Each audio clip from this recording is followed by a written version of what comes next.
जम्मू कश्मीर में बीजेपी नेताओं पर हमले का सिलसिला थम नहीं रहा है। रविवार को मध्य कश्मीर के बडगाम में हमले में गंभीर रूप से घायल हुए बीजेपी नेता की इलाज के दौरान मौत हो गई।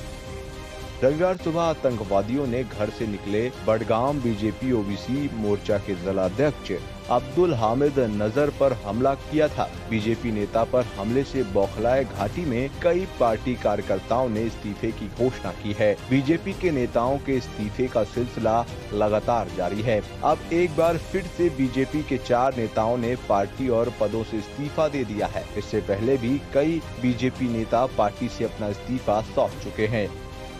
जम्मू कश्मीर में 4 और नेताओं ने बडगाम में बीजेपी से इस्तीफा दिया है। इस्तीफा देने वाले इन नेताओं में महासचिव बडगाम और महासचिव एमएम मोर्चा बडगाम शामिल हैं। दरअसल इन नेताओं का इस्तीफा ऐसे समय में आया है जब कल सुबह ही जम्मू कश्मीर में बीजेपी के एक कार्यकर्ता पर आतंकवादियों ने हमला कर दिया था। इस हमले में बीजेपी कार्यकर्ता घायल हो गया। एक अधिकारी ने बताया कि आतंकी हमले के बाद बीजेपी नेता नजर को अस्पताल में भर्ती किया गया, जहां उन्होंने दम तोड़ दिया। जानकारी के मुताबिक अब्दुल हामिद नजर कुछ महीने पहले ही बीजेपी में शामिल हुए थे।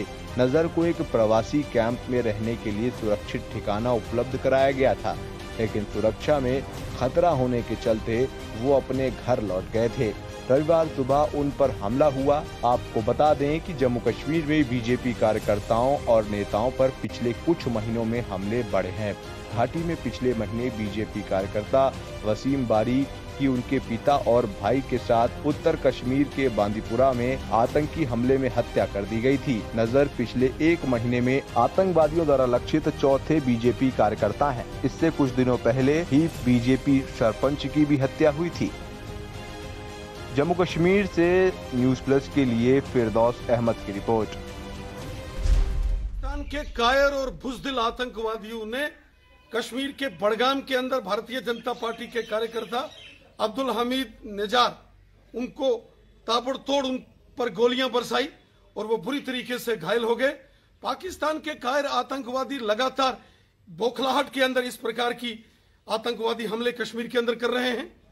जम्मू कश्मीर की जनता जानती है कि इन आतंकवादियों ने, पाकिस्तानियों ने, अलगाववादियों ने पिछले 30 सालों में जम्मू कश्मीर को बर्बाद किया है, बेगुनाह लोगों की हत्याएं की हैं। भारतीय सेना, हमारे पैरामिलिट्री फोर्सेस और जम्मू कश्मीर पुलिस जिस तरीके से चुन चुनकर इन आतंकवादियों का सफाया कर रहे हैं, उससे ये आतंकवादी बौखलाहट में हैं और इस प्रकार की कायराना और दरिंदगी भरी घटनाएं कर रहे हैं। जिन जिन आतंकवादियों ने इस प्रकार के घटनाक्रम किए हैं, ना वो पहले बचे हैं, ना आगे बच पाएंगे। दुखद खबर आई कि हमारे अब्दुल हमीद नजार साहब, जो हमारे ओबीसी के डिस्ट्रिक्ट प्रेसिडेंट हैं बडगाम डिस्ट्रिक्ट में, उनको मिलिटेंटों ने गोलियां चलाई। 2 गोलियां उनको लगी हैं। फिर हमारे लोगों ने उनको, जो है पुलिस के लोगों ने हॉस्पिटल शिफ्ट किया है। वो अभी सेटेबल है। मुझे लगता है कि अल्लाह ताला रहम करेगा उसको। बट मैं आपकी वसात से कहना चाहूँगा, इससे भारतीय जनता पार्टी के कार्यकर्ता हौसला मंद और उनका हौसला कभी नहीं टूटेगा। जितना भी इन्होंने यहाँ पे खून खराबा किया है, और उससे हमारी जो है हमारा हौसला बुलंद हो रहा है।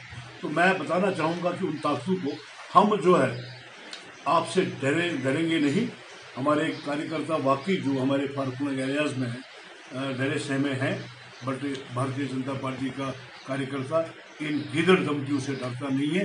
और इंशाअल्लाह ताला भारतीय जनता पार्टी आने वाले दिनों में और ग्रोथ करेगी। लेटेस्ट खबरों से जुड़े रहने के लिए हमारे चैनल को सब्सक्राइब करें और बेल आइकन को प्रेस करना ना भूलें।